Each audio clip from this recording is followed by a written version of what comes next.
Como siempre, agradeciendo su agradable compañía, lo invitamos a quedarse con nosotros para compartir Agenda Económica, la visión empresarial al servicio de la nación.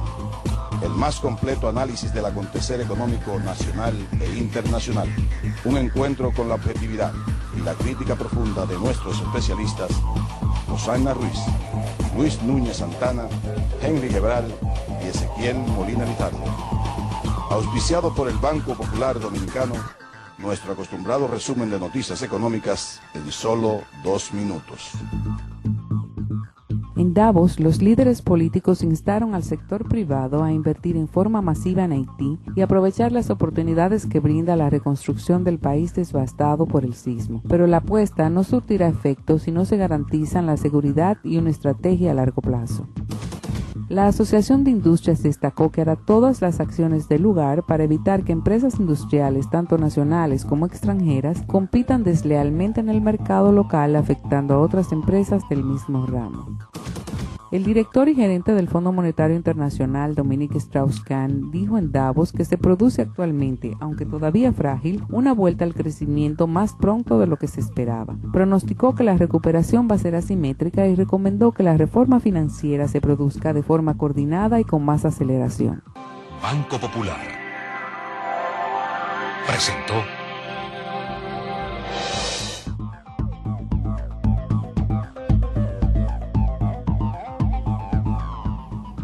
¿Qué tal, amigos? Bienvenidos a otra edición de su Agenda Económica en compañía de Rosana Ruiz, un servidor Henry Gebral. Vamos a estar compartiendo con ustedes el análisis económico de aquí y también de allá. Como vieron en los titulares de hoy, la economía mundial parece encaminarse durante este año 2010 por el sendero del crecimiento, y obviamente si crece la economía mundial se supone que también va a ser el caso de la economía de la República Dominicana. Y cuando hablamos del crecimiento de la economía, Rosana, ¿quién mejor que nuestra amiga Olga Díaz, la experta en las cuentas nacionales en el Banco Central de la República Dominicana, para compartir con nosotros y con todos ustedes lo que hay que entender de cómo se mide, cómo se calcula y cómo se puede apreciar en la República Dominicana este crecimiento económico que ya estamos empezando a observar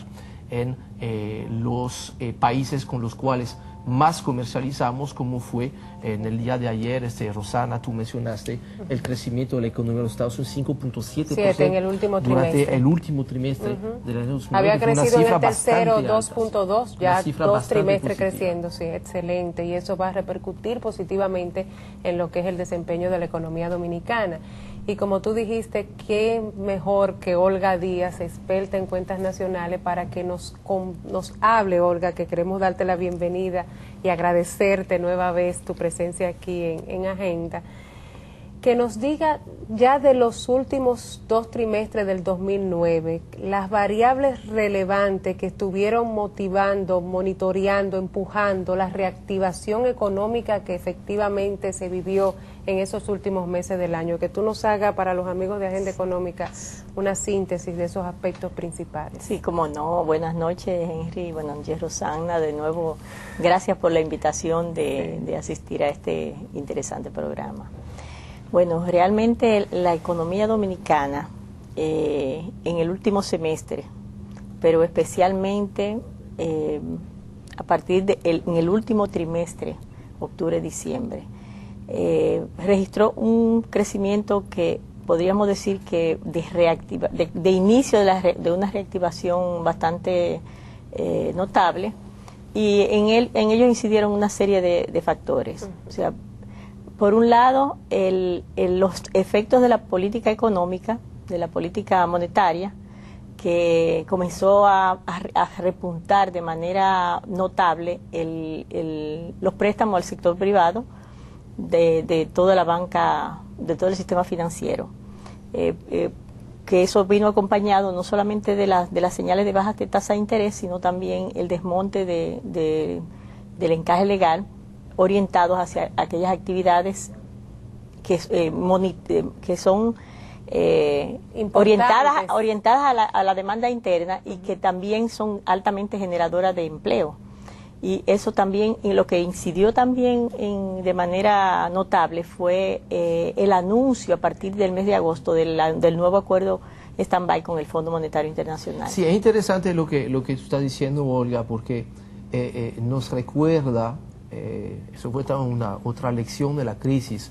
Mucha gente recordaba a Keynes solamente por el estímulo, el incremento del gasto para estimular la actividad, cuando en realidad una parte muy importante de los trabajos de Keynes fue el comportamiento del consumidor, el aspecto psicológico de la gente. Y yo recuerdo aquí en los programas siempre estábamos, y ayer nuevamente refrescamos a la gente que vamos a seguir observando semana tras semana este indicador que es la demanda de crédito por parte del sector privado.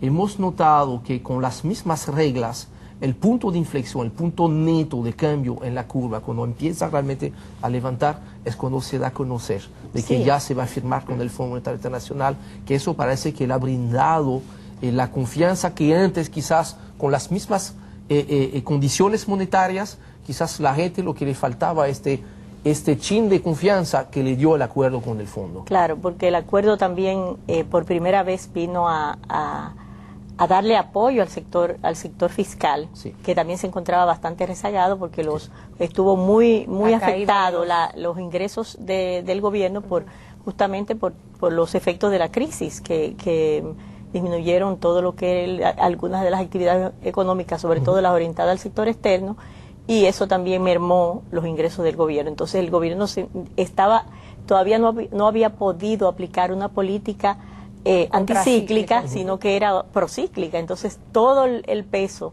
de por lo menos de las medidas para enfrentar los efectos adversos de la crisis global solamente estaban del lado de la parte de la política monetaria, que como ustedes saben, el año pasado se transcurrió con bajas presiones inflacionarias y eso fue también una de las causas que favoreció que la política monetaria se tornara bastante expansiva y coayudar a todo lo que se resultó al final del año. Parte de la reactivación.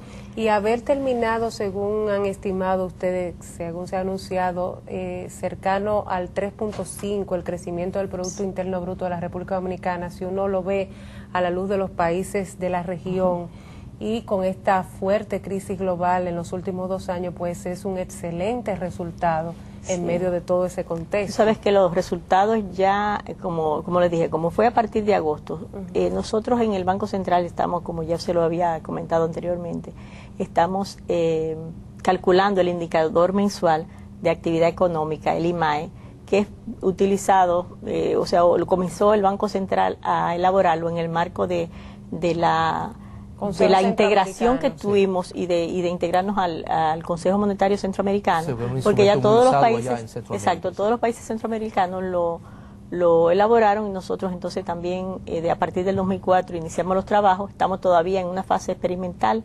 de su compilación y de medir la consistencia vis a vis con el crecimiento del PIB y por tanto lo estamos utilizando a nivel interno para fines de presentarle tendencias, porque realmente es un índice de tipo Lasper, un índice de quantum tipo Lasper que mide tendencia de por dónde anda el comportamiento de la actividad económica en términos de la evolución física de la producción. Lo cual puede explicar que quizás en un trimestre dado no haya exactamente sintonía perfecta entre el PIB y el IMAE, pero que en series largas, en promedio más largos, obviamente tiene que apuntar en la misma dirección. Sí, realmente apunta a la misma dirección, lo que no es exactamente el resultado del PIB, porque el PIB es una variable que de más alcance, tiene mayores indicadores que medir, tiene mayor cobertura, y por ejemplo en el IMAE nosotros todavía no hemos incluido en el cálculo de todos los sectores, nos falta el sector financiero y la medición de los impuestos netos de subsidios. Un sector que ha venido creciendo tanto como el sector financiero. Exactamente. Entonces,